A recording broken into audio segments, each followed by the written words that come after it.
नमस्कार दोस्तों, मैं आशीष धाकड़ स्वागत करता हूं आपका अपना YouTube channel Shivpuri Hindi classes में। जैसा कि आपको मालूम है कि हमारी लगातार क्रम में वीडियो आ रही हैं, आज आपके लिए एक नया टॉपिक लेकर मैं आया हूं, जिसमें आज हम स्टार्टिंग से पढ़ेंगे, बिल्कुल बेस उसका पढ़ेंगे कि आखिर ये टॉपिक का कितना महत्व है और इसके लिए सबसे ज़्यादा जो ज़रूरी है वो क्या है, उस पर आइए थोड़ी सी नज़र डालते हैं। आज हम जो टॉपिक स्टार्ट करने वाले हैं वो है अलंकार। क्या है? अलंकार। बड़ा अच्छा रोचक टॉपिक है, समझने वाला टॉपिक है। जितना आप इसको समझेंगे उतना हमारी ये समझ में आता है। आखिर अलंकार किसे कहा जाता है, अलंकार क्या है, अलंकार के क्वेश्चन कैसे बनते हैं हमारे पेपर में, इस पर थोड़ी सी हम आइए दृष्टि डालते हैं। सबसे पहला हमें ये समझना होगा कि ये जो अलंकार है आखिर ये है क्या। देखिए, अलंकार जो है हमारे यहाँ 6 जो हैं संप्रदाय हैं। कितने संप्रदाय हैं? 6 संप्रदाय हैं।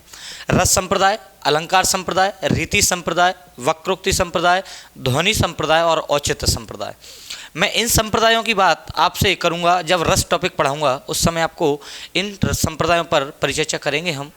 लेकिन आज हम जो बात करने वाले हैं वो अलंकार संप्रदाय पर बात करने वाले हैं। अलंकार संप्रदाय क्या है और इसके क्वेश्चन हमारे पेपर में कैसे बनते हैं। तो सबसे पहले अगर हम बात करें अलंकार, तो अलंकार किसे कहते हैं? अलंकार अगर हम बात करें, अलंकार भैया 2 शब्दों से मिलकर बना है। कौन सा? एक तो है अलम और दूसरा शब्द होता है कार। पहला शब्द क्या है? अलम। दूसरा शब्द होता है कार। अलम का अर्थ होता है शोभा, या हम इसको कह सकते हैं सौंदर्य, शोभा या फिर सौंदर्य। और कार का अर्थ होता है बढ़ाने वाले, बढ़ाने वाले। सिंपल सा बात समझ में आ गई आपको क्या? कि अलम का अर्थ है शोभा या सौंदर्य, कार का अर्थ होता है बढ़ाने वाले या फिर बढ़ोतरी करने वाले। तो कहने का अर्थ क्या है कि वे तत्व या वे गुण या वे धर्म या वे कारक जो किसी काव्य की, किसकी, या ये शोभा किसकी बढ़ाते हैं? काव्य की। किसकी शोभा बढ़ाते हैं? काव्य की। तो काव्य की शोभा बढ़ाने वाले गुण, धर्म या कारक जो होते हैं उन्हें क्या कहा जाता है? अलंकार कहा जाता है। सिंपल परिभाषा याद हो गई क्या? कि काव्य की शोभा बढ़ाने वाले गुण, धर्म या कारक जो होते हैं उन्हें क्या कहा जाता है? अलंकार कहा जाता है। अलंकार में होता क्या है कि जिस प्रकार हमारा शरीर है और एक आत्मा होती है, एक आचार्य भरत मुनि बोलते हैं, ये काव्य को लेकर 3 आपके जनक आते हैं जो बहुत महत्वपूर्ण हैं जो आपकी दृष्टि से। एक तो आता है रसवादी और एक आते हैं आपके अलंकारवादी। ये 2 होते हैं। अलंकारवादी बोलते हैं कि काव्य की जो आत्मा है वो अलंकार है, और रसवादी बोलते हैं कि काव्य की जो आत्मा है वो रस है। अच्छा, रस के जनक जो माने जाते हैं वो आचार्य भरत मुनि माने जाते हैं। और भरत मुनि बोलते हैं अपनी पुस्तक नाट्यशास्त्र में क्या, कि काव्य की आत्मा क्या है? रस है। क्योंकि अगर काव्य में रस नहीं होगा तो फिर काव्य कोई मतलब का नहीं है। वहीं आचार्य भामा बोलते हैं कि काव्य में अगर अलंकार नहीं होगा तो फिर काव्य कोई मतलब का नहीं है। दोनों की बात अपनी अपनी स्थान पर ठीक भी है।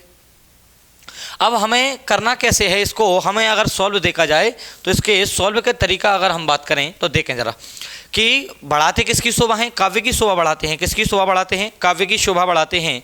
तो सिंपल सी परिभाषा आपको याद रखनी है क्या, कि अलंकार 2 शब्दों से मिलकर बना है। पहला होता है अलम, दूसरा अर्थ होता है कार।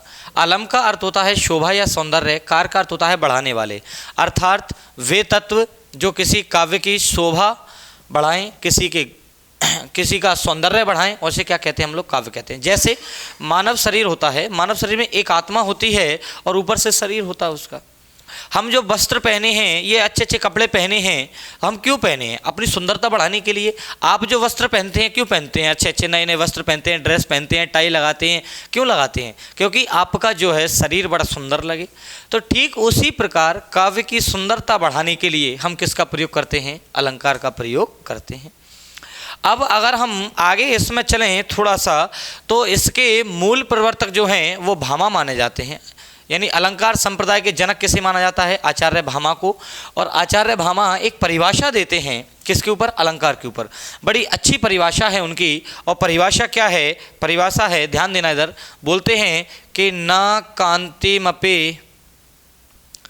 कांतिमपि निर्भूष विभाति वनिता मुखम, वनिता मुखम, ये परिभाषा उन्होंने दी थी। इसको थोड़ा सा समझिए क्या लिखा हुआ है आखिर इसका अर्थ कि ना यानी होता है नहीं, कांति यानी होता है चमक, मपी यानी होता है निर्भूष यानी बिना आभूषणों के, विभाति यानी शोभा देना, वनिता यानी होता है स्त्री, और मुखम जिस प्रकार स्त्री का मुख बिना आभूषणों के यानी स्त्री की जो सुंदरता है बिना आभूषणों के अच्छी नहीं लगती यानी सुंदरता नहीं आती उस पर, ठीक उसी प्रकार काव्य की जो है सुंदरता कब आएगी, कब, जब उसमें क्या होंगे, अलंकार होंगे। क्या होंगे, अलंकार। तो काव्य को अलंकार होना बहुत जरूरी है, आचार्य भामा ये बात बोलते हैं। आचार्य भामा ने कह दिया था कि ना कांति मपि निर्भूष विभाति वनिता मुखम। इसका अर्थ ये हुआ कि जिस प्रकार एक स्त्री बिना आभूषणों के सुंदर नहीं लगती, ठीक उसी प्रकार काव्य बिना अलंकारों के सुशोभित नहीं लगते हैं। अब देखिए, क्योंकि इसका चमत्कार देखिए, चमत्कार आखिर होता कैसे है। अगर हम कार्य की बात करें, काल अलंकार की, तो अलंकार में देखिए मैंने एक वाक्य लिखा आपके लिए, क्या कि तू तो ता तो तात ते तो ते ता तो तात। क्या लिखा हुआ है कि तू तो ता तो तात ते तो ते ता तो तात। हाँ, क्या है ये, अलंकार ही तो है। चाहता तो कभी इसको अपनी सिंपल भाषा में भी तो कह सकता था। क्या, अब इसका अर्थ देखिए, ये तो हो गई विशिष्ट शैली। अब इसकी हम सामान्य शैली की बात कर लें तो तू यानी हो गया तुम, और तो यानी हो गया तुम तो, तातो यानी गर्म, तुम तो गर्म, तात यानी पिता, तुम तो गर्म हो पिता से, पिता से यानी ते यानी पिता, तोते यानी तुमसे, तुमसे गर्म हैं, तात यानी पिता यानी पुत्र। हम ऐसे भी कह सकते हैं कि तुम तो गर्म हो अपने पिता से और तुमसे गर्म है अपना पुत्र, यानी पूरा परिवार ही तुम्हारा गर्म मिजाज का है, यानी पूरा परिवार ही तुम्हारा हॉट है। हाँ, समझ रहे हो कहने का अर्थ क्या है। चाहता तो कवि यहाँ सिंपल सी बात ये भी तो कह सकता था, ये जो नीचे लिखी हुई बात है इसको भी तो दोहरा सकता था, लेकिन उसने क्या किया, काव्य में अलंकार पैदा कर दिया। अलंकार पैदा क्यों, क्योंकि एक विशिष्ट शैली जब हमारे सामने आ जाती है तो उसे हम क्या कहते हैं, अलंकार के नाम से जानते हैं। क्या लिखा है कि तू तो तात ते तोते ता तो तात, यानी तुम तो गर्म हो अपने पिता से और तुमसे गर्म है अपने पिता, यानी कुल मिलाकर तुम्हारा पूरा परिवार ही जो है गर्म मिजाज का है। बात आ गई समझ में। तो अलंकार का चमत्कार दो प्रकार से होता है हमारे यहाँ, एक तो होता है शब्द के द्वारा और एक होता है अर्थ के द्वारा। तो यहाँ तो शब्द के द्वारा हो रहा है, शब्द दिख रहा है आपको, जैसे तरणी तनुजा तट तमाल तरबर बौछाए, तो ता ता ता ता ता ता ता वर्ड की आवृत्ति है, यहाँ भी तो ता वर्ड की वही आवृत्ति है। क्लियर है यहाँ तक। आगे हम थोड़ा सा बढ़ें तो इसमें हमें एक चीज़ और मिल जाती है देखने को, ये काव्य की आत्मा। अच्छा, क्वेश्चन आएगा क्या कि काव्य की आत्मा किसे कहते हैं। यहाँ समझा देता हूँ मैं इन तीनों को, ये बड़े रोचक प्रश्न हैं, कई बार आए हैं। काव्य की आत्मा जब भी आएगी तो काव्य की आत्मा आप किसे लगाएंगे, काव्य की आत्मा लगाएंगे रस को। काव्य का शरीर जब भी आएगा तो काव्य का शरीर लगेगा अलंकार। क्या लगेगा, अलंकार और छंद। क्या लगेगा, अलंकार और छंद। ये दोनों जो होते हैं वो काव्य के शरीर होते हैं। ये बात किसके अनुसार है, ये काव्य की आत्मा जनरली आपको पता है। अच्छा, किसी के अनुसार अगर पूछ लिया जाए तो फिर उसके अनुसार भी आपको बताना पड़ेगा कि काव्य की आत्मा किसके अनुसार है। तो भरत मुनि के अनुसार है। किसके अनुसार है, भरत मुनि के अनुसार है। भरत मुनि बोलते हैं कि काव्य की आत्मा रस है, और आचार्य भामा बोलते हैं कि काव्य की आत्मा अलंकार है। कौन, आचार्य भामा कहते हैं कि काव्य की आत्मा क्या है, अलंकार है। ये बात कौन बोलते हैं, भामा बोलते हैं। इन दोनों बातों को आप विशेष याद रखें भैया। आगे हम बढ़ते हैं अलंकार के भेद। ठीक है, देखिए जरा, अब आपकी रोचक कहानी स्टार्ट होती हैं, देखते चलें ध्यान से। अलंकार के भेद, अलंकार के कितने भेद होते हैं इस पर थोड़ा सा दिमाग देना, क्योंकि जब तक आप उधर दिमाग से नहीं पढ़ेंगे तो आपके हाथ से कॉन्सेप्ट निकलता चला जाएगा और आपको ऐसा नहीं लगेगा कि हमें अलंकार बहुत टफ है, बहुत आसानी से आपको समझ में आएंगे। ये बात का विशेष याद रहें आप लोग कि आपको इतने रोचक तरीके से मैं पढ़ाऊंगा कि आपका सारा कॉन्सेप्ट जो है वो क्लियर हो जाएगा। चलिए देखिए, अमूमन अलंकार के भेद क्या होता है, अलंकार के भेद। तो अगर हम भेद की बात करें तो भेद को हम भैया दो भागों में पढ़ते हैं। अगर जब भी क्वेश्चन आ जाएगा कि अलंकार के भेद कितने हैं तो आप ऑप्शन लगाएंगे 3। कितने होते हैं? 3। एक होता है शब्दालंकार, एक होता है अर्थालंकार और एक होता है उभयालंकार। सबसे पहला होता है हमारा शब्दालंकार, एक होता है हमारा अर्थालंकार। कौन सा होता है? अर्थालंकार। अच्छा, एक तीसरा भी मानते हैं उभयालंकार, लेकिन आपको वो परीक्षा की दृष्टि से महत्वपूर्ण नहीं है, आपको उसको पढ़ना बिल्कुल नहीं है, आपको केवल यही पढ़ना है शब्दालंकार और अर्थालंकार। अच्छा, इधर एक क्वेश्चन बहुत आता है, बहुत कंफ्यूजन करने वाला है कि आखिर शब्दालंकार के कितने भेद होते हैं। ये क्वेश्चन कई बार आया है और कई बार तरीके से इसने जो है कंफ्यूज किया है बच्चों को। तो शब्दालंकार के जब भी भेद की बात आएगी, शब्दालंकार के आप भेद लगाएंगे 6। कितने लगाएंगे? 6। 99.9% आंसर जो लगेगा वो क्या लगेगा? 6। क्योंकि कई पुस्तकें ज़्यादा भी मानती हैं, लेकिन अमूमन जो परीक्षा हमारी मानती है, यानी एग्ज़ाम जिस क्वेश्चन को मानता है उसका आंसर होता है 6। अच्छा, देखिए ज़रा कौन से होते हैं 6। जैसे मैं अगर आप लोगों को क्वेश्चन कर देता हूँ तो क्वेश्चन में आपको समझ में आ जाएगा कि आखिर शब्दालंकार कौन सा है। मैंने क्वेश्चन किया शब्दालंकार है या नहीं है, ऐसे करके क्वेश्चन पूछा मैंने। ए, वी, सी और डी, 4 ऑप्शन लिखे मैंने यहाँ। एक लिख दिया मैंने अनुप्रास, एक लिखा मैंने आपके लिए यमक, एक लिखा मैंने श्लेष और एक लिख दिया अतिसंयुक्ति, इधर ये वाला। और दूसरा क्वेश्चन आपके सामने ये बन गया कि अर्थालंकार है या यहाँ है शब्दालंकार नहीं है और इधर आएगा अर्थालंकार नहीं है। दोनों क्वेश्चन मैं नहीं लगाकर ज़्यादा इसलिए पूछता हूँ क्योंकि आपके चारों ऑप्शन जो होते हैं वो क्लियर हो जाते हैं। ए, वी, सी और डी। यहाँ लिखा मैंने उत्प्रेक्षा, यहाँ लिख दिया उपमा, यहाँ लिख दिया रूपक और यहाँ लिखा वक्रोक्ति। क्या लिख दिया? वक्रोक्ति। यही लिखा है आपके लिए। क्लियर है? अब आपको इसका आंसर बताना है। जल्दी जल्दी कमेंट बॉक्स में बताइए कि इसका आंसर क्या होगा इधर वाले का। और इसका अर्थालंकार नहीं है, इधर शब्दालंकार नहीं है, इधर अर्थालंकार नहीं है। बताइए जरा आंसर फटाफट, क्योंकि मैं कल से या परसों से आपके सामने लाइव आ जाऊंगा, तो लाइव स्ट्रीम हम करेंगे पूरा और लाइव हम पढ़ेंगे पूरा। क्लियर है? चलिए, बहुत आनंद की अनुभूति होगी आपको जब हम लाइव आएंगे, बड़ा अच्छा लगेगा आपको और हमें दोनों को, क्योंकि दोनों का मेल मिलाप साथ में होगा। हाँ ठीक है, और वीडियो को लाइक भी करते रहो, ठीक, शेयर भी करते रहो, क्योंकि चलिए इधर आंसर इधर इसका शब्दालंकार नहीं है। कौन सा नहीं है? अतिशयोक्ति नहीं है। इधर अर्थालंकार नहीं है। कौन सा नहीं है? वक्रोक्ति नहीं है। कौन सा नहीं है? वक्रोक्ति। देखिए इधर शब्दालंकार की अगर हम बात करें, किसकी? शब्दालंकार की अगर हम बात करें तो शब्दालंकार में कितने आते हैं? 6 आते हैं। कौन से आते हैं? 6। कौन कौन से हैं? तो सबसे पहले इसको मैं अतिशयोक्ति को हटा देता हूँ यहाँ से और आगे के इसमें मैं जोड़ लेता हूँ। अनुप्रास, यमक, श्लेष और एक होता है हमारा वीप्सा, एक होता है हमारा डी, ई करके हम लिख लेते हैं पुनरुक्ति, और एफ, एक होता है एफ हमारा और वो होता है वक्रोक्ति। कौन सा होता है? वक्रोक्ति। तो इधर वाला आंसर भी आपका निकल के आ गया। कौन सा बचा हुआ है? वक्रोक्ति। यानी वक्रोक्ति क्या नहीं है? अर्थालंकार नहीं है। कौन सा है? शब्दालंकार। जब भी क्वेश्चन आएगा शब्दालंकार के क्वेश्चन से, तो शब्दालंकार के कितने भेद होते हैं? तो 6 भेद होते हैं। कौन कौन से होते हैं? अनुप्रास, यमक, श्लेष, वीप्सा, पुनरुक्ति और वक्रोक्ति।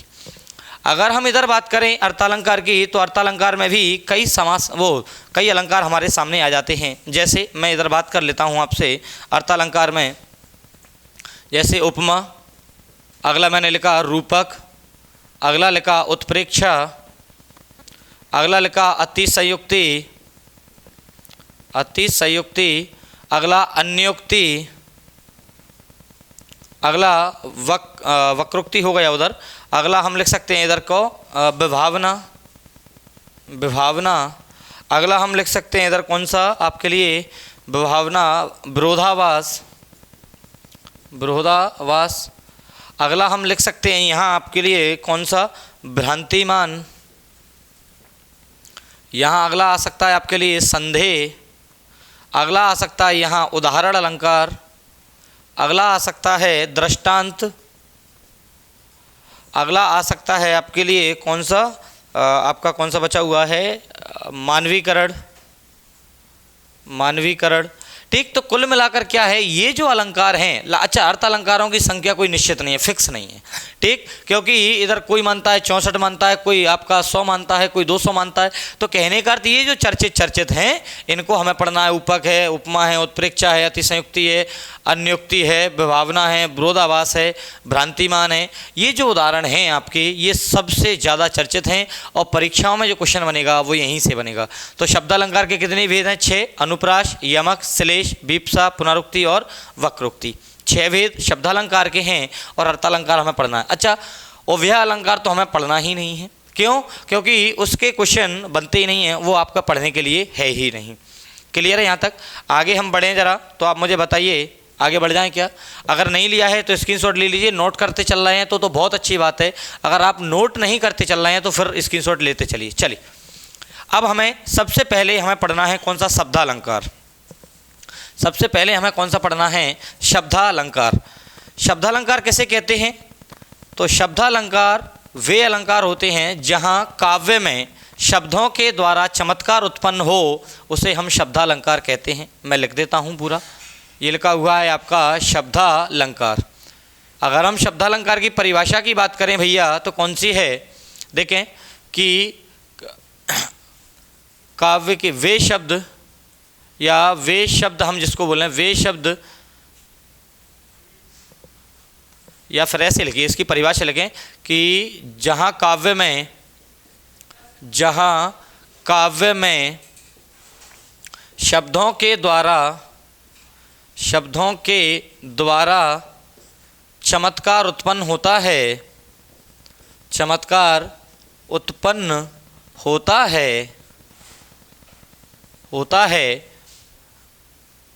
वहाँ या उन्हें शब्दालंकार कहा जाता है। उन्हें शब्दालंकार कहा जाता है। यानी जहाँ किसमें? काव्य में किसके द्वारा चमत्कार उत्पन्न हो? शब्दों के माध्यम से चमत्कार उत्पन्न हो, उन्हें क्या कहा जाता है? शब्दालंकार कहा जाता है। अच्छा, शब्दालंकार के अभी हमने कितने भेद पढ़े? तो 6 भेद हम जानते हैं। कौन कौन सा? अनुप्रास है हमारा, कौन सा है? अनुप्रास है, श्लेष है, यमक है, आपका वक्रोक्ति है, वीप्सा है और पुनरुक्ति है। आपके 6 हैं। तो सबसे पहले आज हम जो पढ़ने वाले हैं शब्दालंकार में, वह है आपके लिए कौन सा? अनुप्रास अलंकार। कौन सा है भैया? अनुप्रास अलंकार। बहुत इम्पोर्टेंट है। अच्छा, जो बच्चे कोर्ट की तैयारी कर रहे हैं उनके लिए एक तो रस, एक अलंकार और एक छंद, इन तीनों की वीडियो मैं उनको बहुत जल्दी प्रोवाइड कराने वाला हूं। क्योंकि अलंकार की आज पहली वीडियो आपके सामने आ गई, इसके बाद सेकंड वीडियो आने वाली है और थर्ड वीडियो। आपका एक भी अलंकार का क्वेश्चन जो है गलत नहीं होने दूंगा, ये मेरा वादा है। बस शर्त यह है कि आप उसको मेरे साथ साथ कवर करते चलें। क्लियर है? देखिए, अनुप्रास अलंकार क्या होता है? बड़ा रोचक है अनुप्रास अलंकार। अगर देखा जाए बड़ा प्यारा शब्द है। देखिए यहाँ से देखें, अनु का, ये 2 शब्दों से मिलकर बना है अनु का अर्थ होता है पीछे। क्या होता है? पीछे। और प्रास का अर्थ होता है आना। क्या होता है? आना या दोहराना। यानी वे शब्द जिनको बार बार दोहराया जाए, या वे वर्ण जिनको बार बार हम प्रयोग करते हैं, उन्हें क्या कहते हैं? अनुप्रास अलंकार कहते हैं। क्या कहते हैं? अनुप्रास अलंकार कहा जाता है। यानी किसी वर्ण की बार बार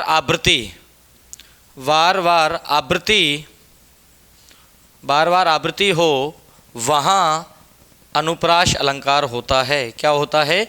अनुप्रास अलंकार होता है। आप लोग भैया एक काम कर सकते हैं, क्या इसको शेयर कर सकते हैं वीडियो को? क्योंकि आप वही काम कर सकते हैं, उसको आप करते नहीं हैं।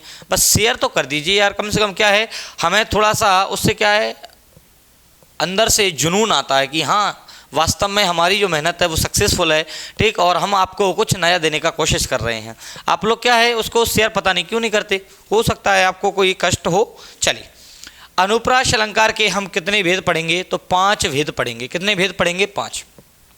सबसे पहला अनुप्रास आ जाइए, तो सबसे पहला जो अनुप्रास होता है वह होता है 6 का अनुप्रास अलंकार।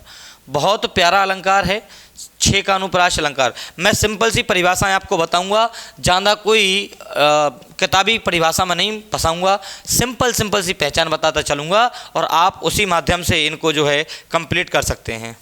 देखिए, 6 का अनुप्रास क्या होता है? इसमें 2 वर्ण लगातार आते हैं। इसमें दो वर्ण कितनी बार आते हैं? लगातार आते हैं। वहाँ कौन सा अलंकार होता है हमारा? छः का अनुप्रास अलंकार होता है। उदाहरण देखना, मैं उदाहरण लिखता हूँ आपके लिए कि अति आनंद, अति आनंद, या फिर मैंने लिखा मगन महतारी, अति आनंद मगन महतारी। देखें ध्यान से, अब समझने वाली बात है। प्रथम शब्द में क्या है, यानी प्रथम शब्द के वर्ण में क्या है? आ वर्ड है। इधर भी क्या है? आ वर्ड है। आ और आ दो बार आया कि नहीं आया? इधर देखिए, यहाँ लिखा है माँ और माँ, दोनों वर्ड बार बार हैं कि नहीं? जहाँ दो वर्ण लगातार आते हैं, अलग अलग शब्दों में दो वर्ण लगातार आए एक जैसे, वहाँ कौन सा होता है? छः का अनुप्रास अलंकार होता है। कौन सा होता है? छः का अनुप्रास अलंकार होता है। एक उदाहरण और मैं बोलता हूँ आपको कि मैंने बोला कि तेरा तुझको अर्पण, तेरा तुझको अर्पण क्या लागे मेरा। तेरा तुझको अर्पण, यहाँ आएगा ये रहा, तेरा तुझको अर्पण क्या लागे मेरा। तो देखिए यहाँ ता है, यहाँ ता है, दो वर्ण बार आए कि नहीं आए? लगातार आए कि नहीं आए? जब दो वर्ण लगातार आते हैं वहाँ कौन सा अलंकार होता है? छः का अनुप्रास अलंकार होता है। और मैं उदाहरण दे सकता हूँ इसके लिए। क्या मैंने लिखा कि मेरो मोहन, मेरो मोहन घूमत घामे, घूमत घामे, घामे यानी धूप, ठीक। तो माँ घा और घा, जहाँ दो वर्ण लगातार आते हैं उसे हम क्या कहते हैं? छः का अनुप्रास अलंकार कहते हैं। कौन सा कहते हैं? छः का अनुप्रास अलंकार कहते हैं। समझ में आ गया होगा। चलिए, छः का अनुप्रास के बाद दूसरा आता है आपका, वह आता है वृत्य अनुप्रास अलंकार। अच्छा, नोट नहीं किया हो तो, अगर नोट नहीं किया है तो स्क्रीनशॉट ले सकते हैं। आपका थोड़ा सा स्किप कर लेना उसको, मैंने साफ कर दिया छः का अनुप्रास। अगर नोट करते चलना है साथ साथ में तो बहुत बढ़िया है, नहीं किया तो फिर आप स्क्रीनशॉट भी ले सकते हैं रोक कर उसको। दूसरा आ जाइए, दूसरा आता है हमारा वृत्य अनुप्रास अलंकार। यहाँ हम दूसरा पढ़ें तो वृत्य अनुप्रास, वृत्य अनुप्रास अलंकार। वृत्य अनुप्रास अलंकार में क्या होता है? सिंपल सी कि जहाँ दो से अधिक बार, दो से अधिक बार, अधिक बार वर्ड रिपीट हो, रिपीट हो, यानी जहाँ कितनी बार होगा? दो से अधिक बार वर्ण रिपीट होगा, वहाँ कौन सा अलंकार होगा? वृत्य अनुप्रास अलंकार होगा। कौन सा होगा? वृत्य अनुप्रास अलंकार होगा। देखें जरा, अच्छा दो से अधिक मतलब दो से अधिक यानी तीन, तीन या तीन से अधिक वर्ड जहाँ रिपीट हो वहाँ कौन सा होता है? वृत्य अनुप्रास अलंकार होता है। उदाहरण देखना, मैंने लिखा तरिणी तनुजा तट तमाल तरवर बौछाए, तरिणी तनुजा तट तमाल तरवर बौछाए। अच्छा, इसका अर्थ क्या है अगर हम देखा जाए तो देखो, ता ता ता ता ता कितनी बार है? एक दो तीन चार पाँच, पाँच बार है। तो क्या बोल रहा था वह कि जहाँ दो से अधिक वर्ण अगर बार वर्ड रिपीट हो रहा है वहाँ कौन सा अलंकार होगा? हमारा वृत्य अनुप्रास अलंकार होगा। कौन सा होगा? वृत्य अनुप्रास अलंकार होगा। और उदाहरण में इसका बोलूँ आपके लिए क्या कि भव्य भावों में, भव्य भावों में भयानक, भव्य भावों में भयानक भावना भरना नहीं, भरना नहीं। देखिए इधर भा भा भा भा भा कितनी बार है? कई बार है भा, ठीक। एक दो तीन चार पाँच, तो जहाँ तीन या तीन से अधिक बार वर्ण रिपीट होता है वहाँ वृत्य अनुप्रास अलंकार लगता है। और भी उदाहरण मैं दे सकता हूँ आपको, जैसे मैंने बोला कि कारी कूरी, कारी कूरी कोकिल काको, कारी कूरी कोकिल कहाँ को बैर काढ़ती रे, वैर काढ़ती री। देखिए क्या लिखा है? कारी कूरी कोकिल कहाँ को, तो एक दो तीन चार पाँच, कितनी बार वर्ड है? पाँच बार है कि नहीं? अगर देखा जाए तो कितनी बार वर्ड है? पाँच बार। तो जहाँ दो या तीन से अधिक बार वर्ण, सॉरी दो नहीं, दो से अधिक बार वर्ण आता है वहाँ कौन सा अलंकार लगता है हमारा? तो वह लगता है वृत्य अनुप्रास अलंकार लगता है। तीसरा आ जाइए, तीसरा हम इसमें पढ़े, स्क्रीनशॉट लीजिए फटाफट, आगे बढ़ें तीसरे की ओर, क्योंकि आज अनुप्रास तो हम पूरा कर ही लें। चलिए, तीसरा आता है हमारा, और तीसरा होता है भैया, कौन सा होता है हमारा तीसरा? श्रुत्य अनुप्रास। देखें जरा फटाफट, कौन सा होता है? श्रुत्य अनुप्रास। श्रुत्य अनुप्रास, श्रुत्य अनुप्रास क्या होता है? एक ही उच्चारण स्थान वाले वर्ण हों, एक ही उच्चारण स्थान वाले वर्ण, एक ही उच्चारण स्थान वाले वर्ण जहाँ आए उसे हम क्या बोलते हैं, श्रुत्यानुप्रास। अच्छा, इसके लिए सबसे ज़्यादा जो जरूरी है वो आपको वर्णमाला का ज्ञान होना आवश्यक है। मैं थोड़ा जल्दी बता देता हूँ आपको। यहाँ का, खा, गा, घा, चा, छा, जा, झा, या, अगला टा, ठा, डा, ढा, अड़ा, ता, था, दा, धा और ना, पा, फा, बा, भा और मा। अच्छा, ये इनका जो उच्चारण स्थान है सभी का कहने का अर्थ क्या है, एक ही उच्चारण स्थान वाले वर्ण आएंगे। एक उदाहरण मैं आपको लिए बोलता हूँ, उसमें आप समझ जाएंगे कि कैसे। मैंने लिखा दिनांत, दिनांत ताथे, दिननाथ डूबते, दिननाथ डूबते। एक ही उच्चारण स्थान वाले वर्ण जहाँ आएंगे वहाँ कौन सा होगा, श्रुत्यानुप्रास। अब देखिए दा, दा का उच्चारण स्थान क्या है, इसका होता है कंठ, ये होता है आपके लिए तालव्य, ये होता है आपके लिए मूर्धा, इसका होता है दंत, इसका होता है ओष्ठ। ये उच्चारण स्थान होते हैं भैया इनके, ठीक। और नहीं, देखिए अगर आपको नहीं पता तो वर्णमाला अभी मैं पढ़ाने वाला हूँ, तो वर्णमाला में आपको इन सब का मैं बहुत बारीकी से ज्ञान कराने वाला हूँ। देखिए इधर ये है दा। अच्छा, दा देखिए कहाँ, ये रहा दा, तो दा। अच्छा, इसी में देखिए ना है क्या, ये रहा। फिर देखिए इसमें ता, तो दा, ना, ता तीनों हैं, दा, ना, ता। फिर देखिए ता इसी का है, ये रहा। फिर देखिए था, तो ये रहा इसी का। फिर दा, फिर ना था, तो दा, ना, था। एक ही उच्चारण स्थान वाले वर्ण जहाँ आ जाते हैं वहाँ कौन सा अलंकार होता है, श्रुत्यानुप्रास अलंकार होता है। कौन सा होता है, श्रुत्यानुप्रास अलंकार होता है। और उदाहरण आप कोई भी वर्ड इसमें देख लीजिए डाल के, एक ही उच्चारण स्थान वाले वर्ण आएंगे तो वहाँ कौन सा अलंकार होगा, श्रुत्यानुप्रास अलंकार होगा। चौथे की ओर बढ़ें तो चौथा अलंकार होता है हमारा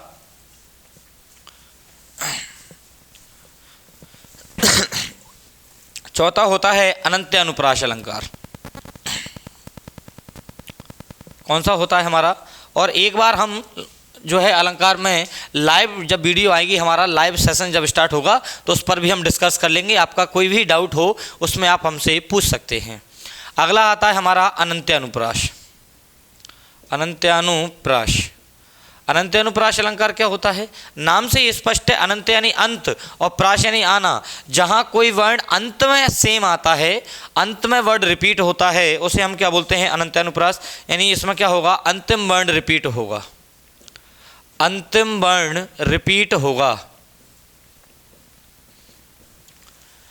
अंतिम वर्ण रिपीट होगा। देखें जरा कैसे, मैंने उदाहरण लिखा आपके लिए क्या, कि शेष महेश, शेष महेश गणेश दिनेश सुरसही या सुरेसही। देखें जरा, अब कुछ विद्वान बच्चे ये भी बोल सकते हैं कि सर ये वाक्य आपने गलत लिखा है। कुछ ज़्यादा होशियार बन जाते हैं, वो बोल देंगे सर वाक्य गलत है। बिल्कुल हो सकता है, मैंने आपकी बात मान भी ली कि वाक्य गलत है, क्योंकि अगर यहाँ से देखें तो क्या निकलेगा, सा सा सा सा। अच्छा, क्या बोल रहा है कि अंतिम वर्ण रिपीट होगा। कौन सा वर्ण रिपीट होगा, अंतिम, सा सा सा सा। ये क्या अंतिम वर्ण रिपीट है कि नहीं। अब मैं इस पर बात करूँ तो आपको एक चीज़ कॉन्सेप्ट सिंपल सा समझ लीजिए कि अवधी भाषा और ब्रज भाषा में ये वाला दंती तालव्य सा और मूर्धा सा का प्रयोग नहीं है। यही वाले सा से काम चलाया जाता है। कौन से सा से, ये वाले दंती सा से काम चलाया जाता है।